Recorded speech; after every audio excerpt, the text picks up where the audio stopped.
तर बुधाला जर समजून घ्यायचं असेल ना, तर लहान मुलांकडे बघा. म्हणजे आत्ता तुम्हाला वाटेल अरे आत्ता तर इथे बाळ होतं, फक्त इकडे बघून इकडे बघेपर्यंत ते असं पळून गेलेलं असतं आणि त्यांची हसण्याची पद्धत एकदम दिलखुलास हसत असतात, असं सगळं हसणं सुरू असतं.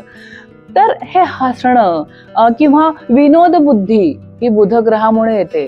एखादा माणूस खूप छान जोक्स मारू शकतो किंवा माणसांना हसवू शकतो, तर हे सगळं बुध ग्रहामुळेच होतं.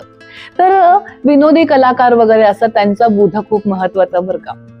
आता जर आपण कार्यक्षेत्र बघितली की कुठल्या कुठल्या क्षेत्रामध्ये ही माणसं काम करू शकतात, तर कम्युनिकेशन हे बुधाच्या अंडर येतं. त्यामुळे मार्केटिंग जिथे जिथे करायची आहे, एखाद्या प्रोडक्ट बद्दल तुम्हाला असं वाटतंय की मार्केटिंग करायचं, लोकांमध्ये त्याचा बोलबाला करायचा आहे, तर बुध प्रधान व्यक्ती तुम्ही तुमच्याकडे त्या गोष्टीसाठी कामाला ठेवा. तुमचं प्रोडक्ट एकदम धूम चालेल. आणि शिवाय पूर्वीच्या काळी ना ज्योतिषशास्त्रांनी बुध ग्रहाकडे ज्योतिषशास्त्र दिलेलं आहे बरं का. म्हणजे ज्याचा बुध चांगला आहे तो माणूस ज्योतिषशास्त्र शिकू शकतो. याच्यावरून तुम्हाला अंदाज आला असेलच की आता मी एवढं छान बोलतेय, छान गप्पा मारतेय आणि ज्योतिषशास्त्र शिकलेली आहे, त्यामुळे माझा बुध जरा बरा आहे असं आपण म्हणू शकतो. त्याशिवाय जर तुम्हाला असं एक जनरल माहिती हवी असेल तर तुम्ही असा हात बघा. ठीक आहे, हात बघितल्यानंतर तुमच्या या बोटाचं जे पहिली रेष आहे त्याच्या इथे, आता तिथे तुम्ही ठेवल्या बरोबर तिथे त्या रेषेपर्यंत माझी ही छोटी करंगळी टच होतीये. ठीक आहे, त्या पहिल्या रेषेपर्यंत जर तुमची करंगळी आली म्हणजे तुमचा बुध नॉर्मल आहे.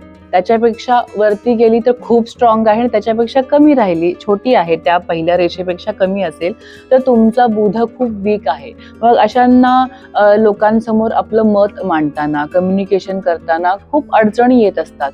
स्पष्ट बोलू शकत नाहीत अशी माणसं. अशा बऱ्याच गोष्टींना त्यांना फेस करावं लागतं.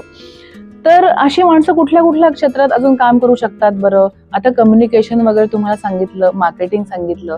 कमिशन बेसिसवरती जिथे बिझनेस असतो ना, अशा ठिकाणी या लोकांना खूप चांगला फायदा होऊ शकतो. म्हणजे तुम्ही एवढं काम करा आणि त्याच्या बदल्यात मला एवढं पर्सेंटेज तुम्ही कमिशन द्या.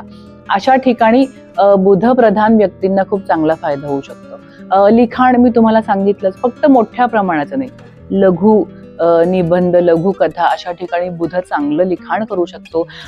त्याशिवाय वाचन, छापखाना म्हणजे प्रिंटिंग प्रेस वगैरे हे सगळं बुध ज्यांचा चांगला आहे यांना फायदेशीर ठरू शकतं.